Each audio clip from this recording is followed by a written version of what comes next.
ବୀର ବୈଷ୍ଣବଙ୍କ ଜୀବନଗାଥା ଚତୁର୍ଦ୍ଦଶ ଅଧ୍ୟାୟ। ମୁକ୍ତିଯୁଦ୍ଧ। ଢେଙ୍କାନାଳରେ ମୁକ୍ତିଯୁଦ୍ଧ।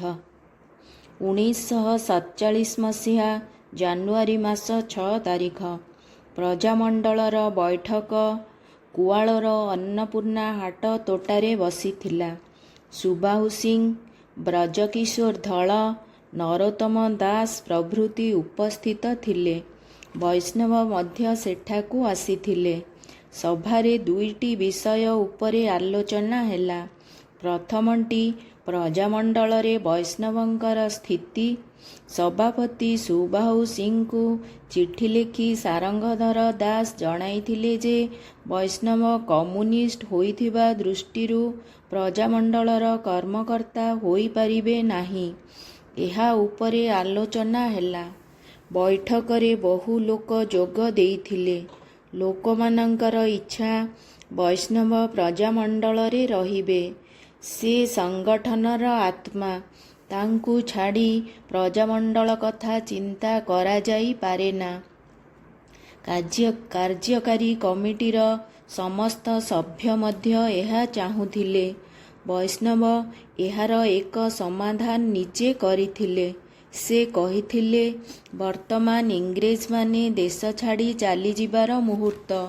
ଗଡ଼ଜାତର ଶାସନ ଏହାର ସୁବିଧା ନେଇ ରାଜ୍ୟର ସର୍ବମୟ କର୍ତ୍ତା ହୋଇଯିବେ। ରାଜାଙ୍କଠାରୁ କ୍ଷମତା ଲୋକ ପ୍ରତିନିଧିଙ୍କ ହାତକୁ ଆସିବା ଦରକାର। ଏହି ପରିସ୍ଥିତିରେ ପ୍ରଜାମଣ୍ଡଳର ଏକତା ସବୁଠାରୁ ବଡ଼ କଥା। କଂଗ୍ରେସ, ସୋସିଆଲିଷ୍ଟ ଓ କମ୍ୟୁନିଷ୍ଟମାନେ ଅନ୍ତତଃ ଏହି କଥାରେ ସହମତ ହେବା ଦରକାର। ମୁଁ ପ୍ରଜାମଣ୍ଡଳରେ ଥାଏ ଅଥବା ନ ଥାଏ, ମୋର ଲଢ଼େଇ ରାଜ ସରକାର ବିରୋଧରେ ଜାରି ରହିବ। ପ୍ରଜାମଣ୍ଡଳ ରାଜାଙ୍କ ସହ କଥାବାର୍ତ୍ତା କରି ରାଜ୍ୟରେ ଲୋକ ପ୍ରତିନିଧିମୂଳକ ଶାସନ ପ୍ରତିଷ୍ଠା ପାଇଁ ଉଦ୍ୟମ କରୁ। ଦ୍ୱିତୀୟରେ, ରାଜ୍ୟରେ ପ୍ରଶାସନର ସ୍ୱରୂପ କ'ଣ ହେବ ସେ ନେଇ ସରଗରମ ଆଲୋଚନା ହେଲା। କିଛି ପ୍ରଜାମଣ୍ଡଳ କର୍ମୀ ରାଜାଙ୍କ ସହାୟତାରେ ହେଉ ଅଥବା ଏକା ଏକା ହେଉ ରାଜ୍ୟରେ ଗୋଟିଏ ମନ୍ତ୍ରିମଣ୍ଡଳ ଓ ବିଧାନସଭା ଗଠନ କରି ନିଜ ହାତରେ କ୍ଷମତା ରଖିବାକୁ ଚାହୁଁଥିଲେ। ମାତ୍ର ଏ ପ୍ରକାରର ବିଚାର ସ୍ୱୀକୃତି ପାଇପାରିଲା ନାହିଁ। ଦେଶ ସ୍ୱାଧୀନ ହେଲା ମାତ୍ରେ ଓଡ଼ିଶା ସହ ଏହାର ମିଶ୍ରଣ ସପକ୍ଷରେ ବହୁ ମତ ପ୍ରକାଶ ପାଇଲା। ଓଡ଼ିଶା ସହ ଢେଙ୍କାନାଳ ରାଜ୍ୟର ଆଞ୍ଚଳିକ ମିଶ୍ରଣ ପ୍ରସ୍ତାବ ପୁଣି ପ୍ରଜାମଣ୍ଡଳରେ ଧଳପୁର ସଭାରେ ତା 15/1/47 ତାରିଖ ଦିନ ଅନୁମୋଦନ ଲାଭ କଲା। ଏହାର ପ୍ରସ୍ତୁତି ସ୍ୱରୂପ ଏକ ବିଶାଳ ସ୍ୱେଚ୍ଛାସେବକ ବାହିନୀ ଗଢ଼ା ହୋଇଥିଲା। ରାଜାଙ୍କ ସହ ଏ ବିଷୟରେ ଆଲୋଚନା କରିବା ପାଇଁ ମଧ୍ୟ ମତାମତ ପ୍ରକାଶ ପାଇଲା। ରାଜା ଶଙ୍କର ପ୍ରତାପ 1946 ମସିହା ଅଗଷ୍ଟ ମାସ ବେଳକୁ ପୁଣି ତାଙ୍କର ସମସ୍ତ କ୍ଷମତା ଫେରି ପାଇଥିଲେ। ଢେଙ୍କାନାଳକୁ ଫେରି ସେ ପ୍ରଜାମଣ୍ଡଳ ସହ ଆଲୋଚନାର ପଥ ଖୋଲା ରଖିଥିଲେ ମଧ୍ୟ ପ୍ରକୃତରେ କ୍ଷମତା ହସ୍ତାନ୍ତର କରିବା ପାଇଁ ଚାହୁଁ ନ ଥିଲେ। ଗଡ଼ଜାତର ଶାସକମାନଙ୍କ ମଧ୍ୟରେ ଏକତା ପ୍ରତିଷ୍ଠା କରି ସମସ୍ତ କ୍ଷମତା ରାଜଦରବାର ହାତରେ ରଖିବାର ଚେଷ୍ଟା ଅବ୍ୟାହତ ରହିଥିଲା। ପ୍ରଜାମଣ୍ଡଳରେ କଂଗ୍ରେସ, ସୋସିଆଲିଷ୍ଟ ଏବଂ କମ୍ୟୁନିଷ୍ଟମାନଙ୍କ ମଧ୍ୟରେ ଥିବା ମତଭେଦର ସୁଯୋଗ ନେବାକୁ ସେ ପ୍ରୟାସ କରୁଥିଲେ। 1947 ମସିହା ମାର୍ଚ୍ଚ ମାସ ଶେଷ ବେଳକୁ ଖଡ଼ଗପ୍ରସାଦ ଠାରେ କମ୍ୟୁନିଷ୍ଟମାନଙ୍କର ଏକ ଶିବିର ଆୟୋଜିତ ହୋଇଥିଲା। ରାଜାଙ୍କର ଗୁପ୍ତଚରମାନେ ଖବର ଦେଲେ ଯେ ବୈଷ୍ଣବ ପଟ୍ଟନାୟକ, ଶରତ ପଟ୍ଟନାୟକ ଏବଂ ବଙ୍ଗଳାର ସାମ୍ୟବାଦୀ ନେତା ବିଶ୍ୱନାଥ ମୁଖାର୍ଜୀ ପ୍ରମୁଖ ଏଠାରେ ଏକ ସ୍ୱାଧୀନ ସରକାର ପ୍ରତିଷ୍ଠା କରିବା ପାଇଁ ଷଡ଼ଯନ୍ତ୍ର କରୁଛନ୍ତି। ଖଡ଼ଗପ୍ରସାଦରେ ଏପରି ଏକ ସଭା ହୋଇଥିଲା। ଏଥିରେ ରାଜ ଦରବାରଙ୍କର ଘୋର ସମାଲୋଚନା କରିଥିଲେ ବୈଷ୍ଣବ। ରାଜ୍ୟରେ କଣ୍ଟ୍ରୋଲ ସାମଗ୍ରୀର ବଣ୍ଟନର ଅବ୍ୟବସ୍ଥା, ଚାଷୀମାନଙ୍କ ମଧ୍ୟରେ ଜମି ବଣ୍ଟନ ଏବଂ ଭୂ ରାଜସ୍ୱ ଛାଡ଼ ବିଷୟ ନେଇ ଦାବି ପ୍ରକାଶ ପାଇଥିଲା। 1942 ଆନ୍ଦୋଳନ ବେଳେ ସଂଗୃହୀତ ପିଟୁଣି କର ରାଜ ଦରବାର ଗାଁମାନଙ୍କୁ ଫେରାଇ ଦେବା ପାଇଁ ମଧ୍ୟ ଦାବି କରାଯାଇଥିଲା। 1947 ଅଗଷ୍ଟ 15ରେ ସ୍ୱାଧୀନତା ଦିବସ ସାରା ଦେଶରେ ପାଳିତ ହେଲା ମହା ସମାରୋହରେ। ଢେଙ୍କାନାଳ ରାଜନଗରରେ ଏହି ସ୍ୱାଧୀନତା ଦିବସ ପାଳନ ପାଇଁ ଦେୱାନ ଭବଦେବ ସରକାର ସକଳ ବ୍ୟବସ୍ଥା କରିଥିଲେ। ପ୍ରଜାମାନେ ରାଜନଗର ତଳେ ଅଶ୍ୱଶାଳା ସାମ୍ନାରେ ଏକତ୍ରିତ ହୋଇଥିଲେ। ରାଜା ଖୁବ୍ ଖୁସି ଥିଲେ, କାରଣ ଆଇନତଃ ସେ ରାଜ୍ୟର ପୂର୍ଣ୍ଣ ଅଧୀଶ୍ୱର, ବ୍ରିଟିଶ ସାମ୍ରାଜ୍ୟବାଦରୁ ମୁକ୍ତ। ରାଜବଂଶର ପ୍ରତୀକ ପଞ୍ଚୁବର୍ଣ୍ଣୀ ମୀନକେତନ ପତାକା ଉଡ଼ୁଥିଲା ରାଜନଗର ଉପରେ। ତ୍ରିରଙ୍ଗା ପତାକା ଉତ୍ତୋଳନ ହେବ ସ୍ୱାଧୀନତା ଦିବସ ପାଇଁ।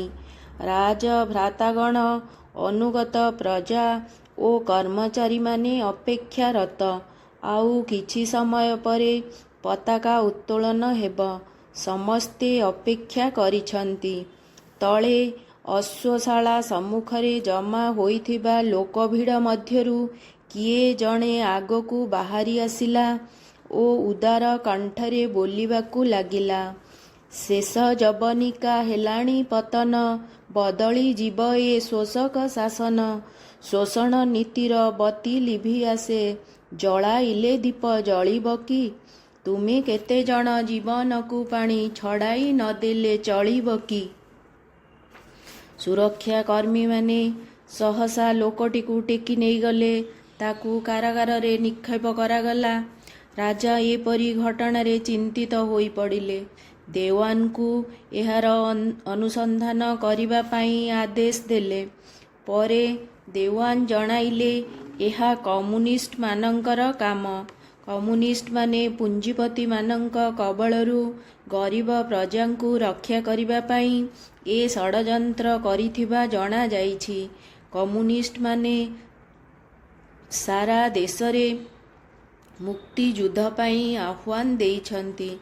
ଖଡ଼ଗପ୍ରସାଦରେ କମ୍ୟୁନିଷ୍ଟମାନଙ୍କର ସଭା ଏବଂ ଶିବିର ସହିତ ରାଜନଗରର ସ୍ୱାଧୀନତା ଉତ୍ସବରେ କମ୍ୟୁନିଷ୍ଟମାନଙ୍କର ଅନୁପ୍ରବେଶ ଏସବୁ ଗୋଟିଏ ଗୋଷ୍ଠୀର ଅପକର୍ମ ବୋଲି ରାଜାଙ୍କର ଧାରଣା ହେଲା। ସେହି ସମୟରେ ଗୋଇନ୍ଦା ବିଭାଗ ମଧ୍ୟ ରିପୋର୍ଟ ଦେଇ ଜଣାଇଥିଲା ଯେ କଟକ ଢେଙ୍କାନାଳ ସୀମା ଜେନାପୁରଠାରେ ବୈଷ୍ଣବ ପଟ୍ଟନାୟକ ସ୍ୱାଧୀନ ସରକାର ପ୍ରତିଷ୍ଠା ପାଇଁ ଯୋଜନା କରୁଛନ୍ତି। ଏଥିପାଇଁ ଆବଶ୍ୟକୀୟ ଅସ୍ତ୍ରଶସ୍ତ୍ର ସଂଗ୍ରହ ଚାଲିଛି। ଏ ଦିଗରେ ବାଲେଶ୍ୱରର ଗୋହିରଟିକିରି ଏବଂ ଭୁବନେଶ୍ୱର ପାଖ ମେଣ୍ଢାଶାଳ ଗ୍ରାମରେ ମୁକ୍ତିସେନା ମାରଣାସ୍ତ୍ର ତାଲିମ ଶିବିରମାନ ଖୋଲିବାର ଖବର ମିଳୁଥିଲା। ରାଜାଙ୍କର କଂଗ୍ରେସ ଉଚ୍ଚ କର୍ମକର୍ତ୍ତାମାନଙ୍କ ସହ ଯୋଗସୂତ୍ର ଥିଲା। ଗାନ୍ଧୀ ଓ ପଟେଲଙ୍କ ସହ ସେ ବାରମ୍ବାର ସାକ୍ଷାତ କରୁଥିଲେ। ଓଡ଼ିଶାରେ ହରେକୃଷ୍ଣ ମହତାବଙ୍କ ସହ ମଧ୍ୟ ତାଙ୍କର ସମ୍ପର୍କ ଥିଲା। କଂଗ୍ରେସ ପ୍ରତି ତାଙ୍କର ଭୟ ନଥିଲା। ଭୟ ଥିଲା ଜଣେ ନିଆଁଜଳା ମଣିଷ, ବୈଷ୍ଣବ ପଟ୍ଟନାୟକଙ୍କୁ। ସେହି ସମୟରେ ଢେଙ୍କାନାଳ ହାଇସ୍କୁଲରେ ପ୍ରଧାନ ଶିକ୍ଷକ ନୃସିଂହ ଚରଣ କାନୁନଗୋ।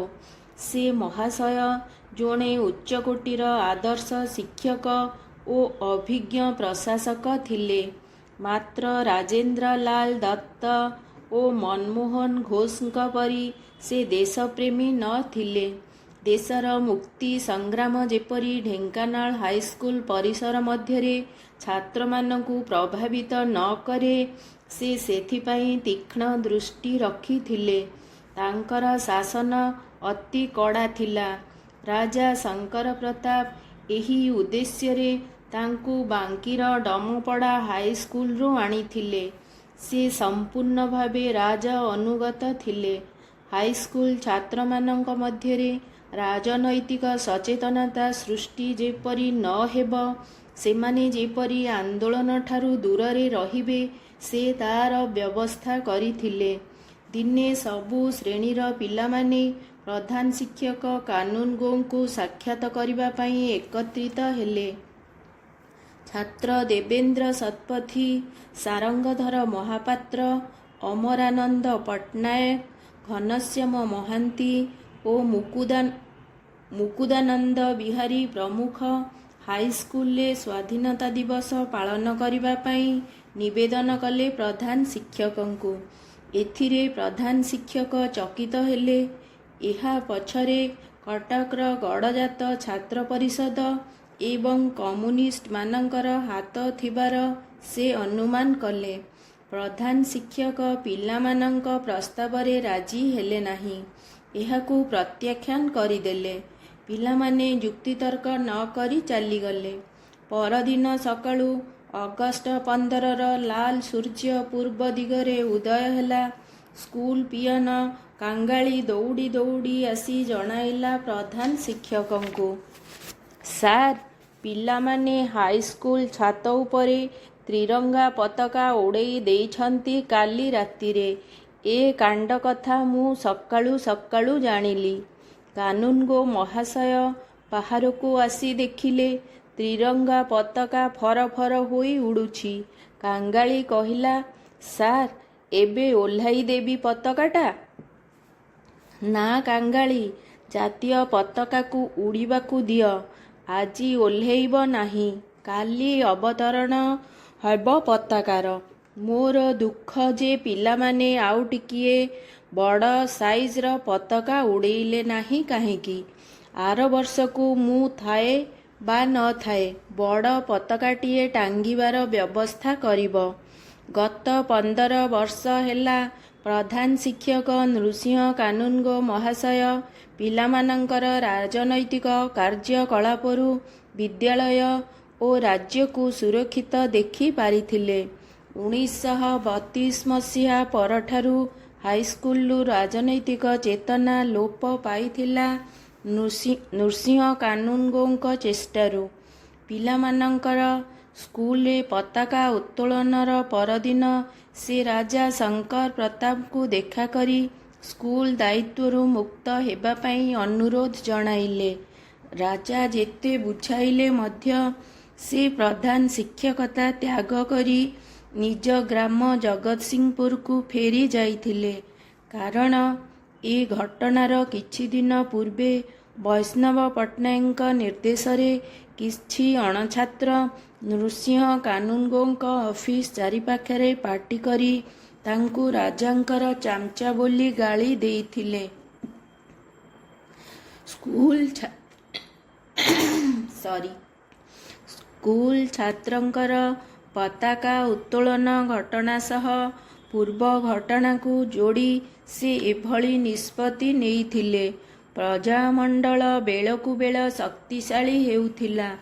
ଅନେକ ରାଜ କର୍ମଚାରୀ ପ୍ରଜାମଣ୍ଡଳକୁ ସମର୍ଥନ କରୁଥିଲେ। ରାଜା ଲୋକ ସମର୍ଥନ ହାସଲ କରିବା ପାଇଁ ନିଜର ମନୋନୀତ ଲୋକମାନଙ୍କୁ ନେଇ ପ୍ରଜା ସମିତି ନାମକ ଏକ ସଭା ଗଢ଼ିଥିଲେ। ପ୍ରଜାମଣ୍ଡଳ ସହିତ ସାର୍ଥକ ଆଲୋଚନା ହୋଇପାରିଲା ନାହିଁ।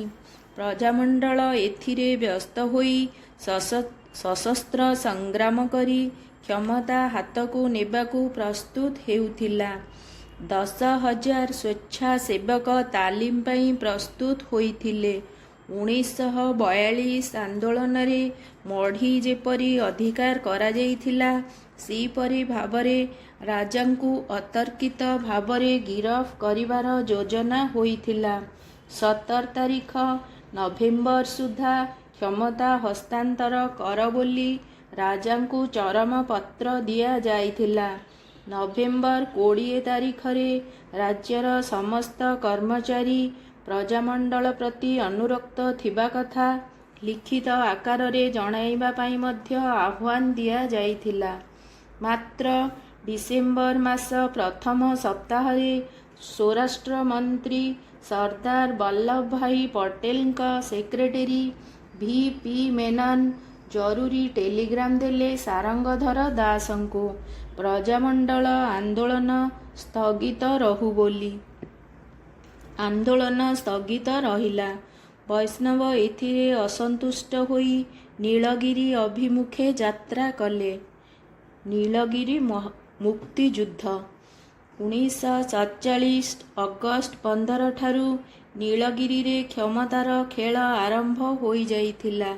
ସେ ଦିନର ସୂର୍ଯ୍ୟୋଦୟ ବେଳକୁ ନୀଳଗିରି ଥାନା ପଡ଼ିଆରେ ତ୍ରିରଙ୍ଗା ପତାକା ଉତ୍ତୋଳନ ପାଇଁ ନୀଳଗିରି ରାଜା ଆସି ପହଞ୍ଚିଲେ। ପ୍ରତି ଘର ଆଗରେ ପୂର୍ଣ୍ଣକୁମ୍ଭ, କଦଳୀ ଗଛ, ଶଙ୍ଖ ହୁଳହୁଳି ଧ୍ୱନି। ପ୍ରଜାମଣ୍ଡଳ ତରଫରୁ କୈଳାସଚନ୍ଦ୍ର ମହାନ୍ତି ପତାକା ଉତ୍ତୋଳନ କଲେ। ରାଜାଙ୍କର ଅନୁଗତ ପ୍ରଜା ପରିଷଦ ତରଫରୁ ରାଜା ପତାକାର ଡୋର ଯେତେ ଟାଣିଲେ ମଧ୍ୟ ପତାକା ଖୋଲିଲା ନାହିଁ। ଲୋକେ ତାଳି ମାରି ହସିଲେ। ରାଜା ରାଗିଗଲେ। ରାଜା ତାଙ୍କର ରାଜଭକ୍ତ ଓ ଗୁଣ୍ଡାମାନଙ୍କୁ, ବିଶେଷ କରି ଆଦିବାସୀ ମୁଖିଆମାନଙ୍କୁ ଅସ୍ତ୍ର ଶସ୍ତ୍ରରେ ସଜ୍ଜିତ କରି ପଠାଇଲେ ଅଣ ଆଦିବାସୀଙ୍କ ସହ ଲଢ଼େଇ କରିବା ପାଇଁ। ଆଦିବାସୀ ସର୍ଦ୍ଦାର ସାନ୍ଦିଆ ସିଂଙ୍କ ନେତୃତ୍ୱରେ ରାଜାଙ୍କର ଲୋକେ ଭଦ୍ରଲୋକଙ୍କର ଘରବାଡ଼ି ଓ ବିଲରେ ନିଆଁ ଲଗାଇ ଦେଲେ। ଜମିର ଫସଲ କାଟିନେଲେ। ହାତରେ ଖଣ୍ଡା, ଫାର୍ସା, ତେଣ୍ଟା ଓ ଲାଠି ଧରି, ମୁଣ୍ଡରେ ସିନ୍ଦୂର କଲି ମାରି, ଗଛଡାଳ ଅଣ୍ଟାରେ ଖୋସି କିଳିକିଳା ନାଦ କରି ଗାଁକୁ ଗାଁ ବୁଲିଲେ ଓ ଆତଙ୍କରାଜ ସୃଷ୍ଟି କଲେ। ନୀଳଗିରି ପ୍ରଜାମଣ୍ଡଳ କମ୍ୟୁନିଷ୍ଟମାନଙ୍କ ହାତରେ ଥିଲା। ରାଜାଙ୍କର ଚକ୍ରାନ୍ତକୁ ପଣ୍ଡ କରିବା ପାଇଁ କମ୍ୟୁନିଷ୍ଟ ପାର୍ଟି ଗୋଟିଏ ମୁକ୍ତି ସେନାବାହିନୀ ଗଠନ କରିଥିଲା। 1947 ମସିହା ସେପ୍ଟେମ୍ବର ମାସର ଶେଷ ଆଡ଼କୁ ବୈଷ୍ଣବ ପଟ୍ଟନାୟକ ନୀଳଗିରି ମୁକ୍ତି ବାହିନୀରେ ଯୋଗଦେଲେ। ପ୍ରଥମେ ଶିକ୍ଷା ଶିବିର ଚାଲିଲା କିଛି ଦିନ। ସେଥିରେ ଡ୍ରିଲ, ଲାଠିଚାଳନା, ବନ୍ଧୁକ ଚାଳନା ଓ ଜଙ୍ଗଲ ମଧ୍ୟରେ କକଟେଲ ବୋମା ନିକ୍ଷେପର କୌଶଳ ଶିକ୍ଷା ଦିଆଯାଇଥିଲା। ତାଙ୍କ ନେତୃତ୍ୱରେ କମ୍ୟୁନିଷ୍ଟ ମୁକ୍ତି ବାହିନୀ ସୈନିକମାନେ କାନ୍ଧରେ ଲାଠି ରଖି ନୀଳଗିରି ବଜାରରେ ମାର୍ଚ୍ଚିଂ କଲାବେଳେ ଜାତୀୟତାବୋଧକ ସଙ୍ଗୀତ ବୋଲୁଥିଲେ। ଏହା ଯଥେଷ୍ଟ ଉନ୍ମାଦନା ଓ ରୋମାଞ୍ଚ ସୃଷ୍ଟି କରୁଥିଲା। ରାଜନଅର ପାଖ ହେଲାରୁ କମାଣ୍ଡର ବୈଷ୍ଣବଙ୍କଠାରୁ ଗୁଳି ଚଳାଇବା ନିର୍ଦ୍ଦେଶ ପାଇବା ମାତ୍ରେ ଲାଠିକୁ କାନ୍ଧରେ ରଖି ଗୁଳି ଚଳାଇବାର ଅଭିନୟ କରୁଥିଲେ ମୁକ୍ତି ଯୋଦ୍ଧାମାନେ। ଏଥିରେ ରାଜା ଭୟଭୀତ ହୋଇଯାଇଥିଲେ।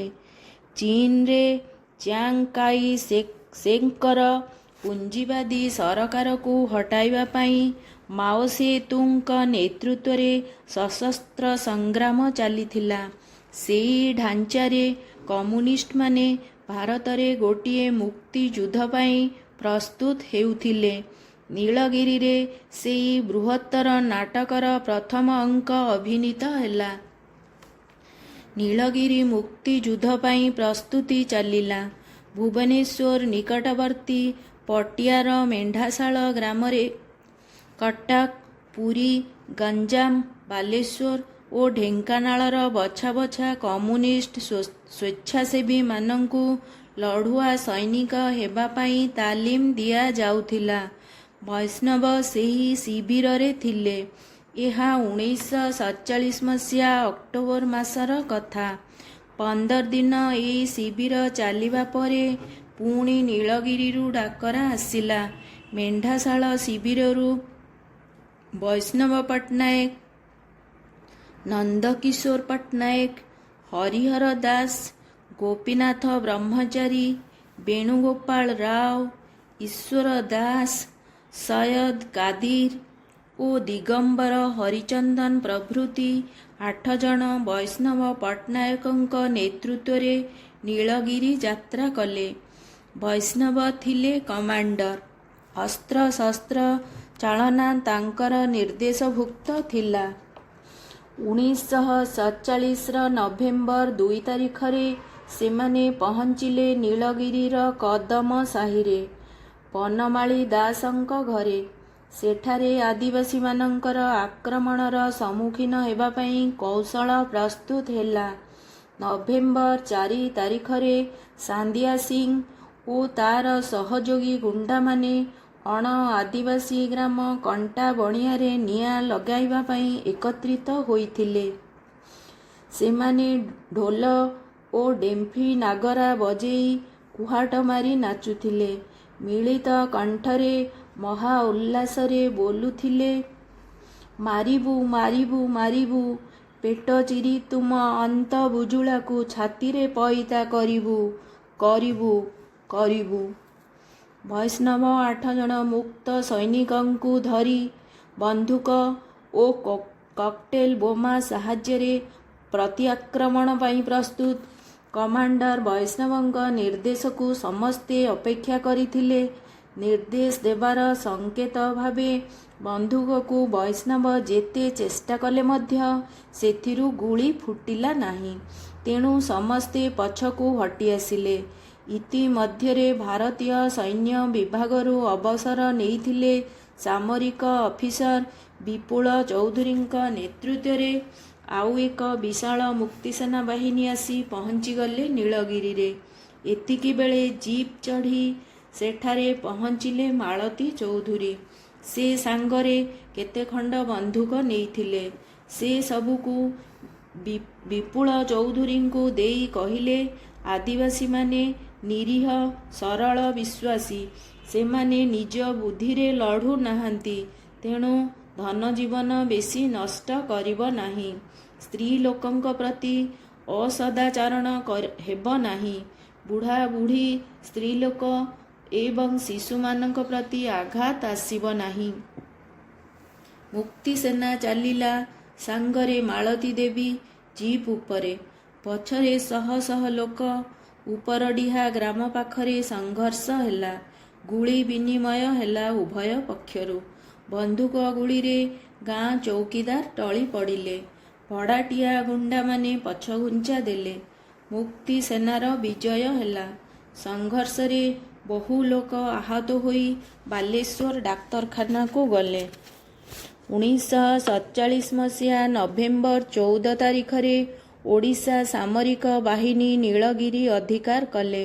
ମାଳତୀ ଦେବୀ ଏ ରକ୍ତାକ୍ତ ସଂଘର୍ଷ ଏଡ଼ାଇବା ପାଇଁ ବାଲେଶ୍ୱର କଲେକ୍ଟରଙ୍କ ଅଫିସରୁ ସ୍ୱରାଷ୍ଟ୍ର ମନ୍ତ୍ରୀଙ୍କ ପାଖକୁ ଓ ଓଡ଼ିଶାର ମୁଖ୍ୟମନ୍ତ୍ରୀ ହରିକୃଷ୍ଣ ମହତାବଙ୍କ ପାଖକୁ ଆଗରୁ ଖବର ପଠାଇ ସାରିଥିଲେ। ନୀଳଗିରି ରାଜ୍ୟର ଭାରତ ସହ ମିଶ୍ରଣ ହେଲା। ନୀଳଗିରି ରାଜା ମିଶ୍ରଣ ଚୁକ୍ତିରେ ଦସ୍ତଖତ କଲେ। ଦେଶୀୟ ରାଜ୍ୟ ମିଶ୍ରଣ ପ୍ରକ୍ରିୟା ନୀଳଗିରିରୁ ଆରମ୍ଭ। ଏହା ପଛରେ ମୁକ୍ତ ବାହିନୀର ଅବଦାନ ଓ ଏହାର ଅନ୍ୟତମ କମାଣ୍ଡର ବୈଷ୍ଣବ ପଟ୍ଟନାୟକଙ୍କ ଅବଦାନ ଥିଲା ଯଥେଷ୍ଟ। ନୀଳଗିରି ରାଜା ଭାରତ ସରକାରଙ୍କ ଶରଣାପନ୍ନ ହେଲେ। ସାମନ୍ତବାଦର ବିଲୋପ ପ୍ରକ୍ରିୟା ନୀଳଗିରିରେ ମୁକ୍ତି ବାହିନୀର ଆତ୍ମତ୍ୟାଗରୁ ଜାତ ହେଲା।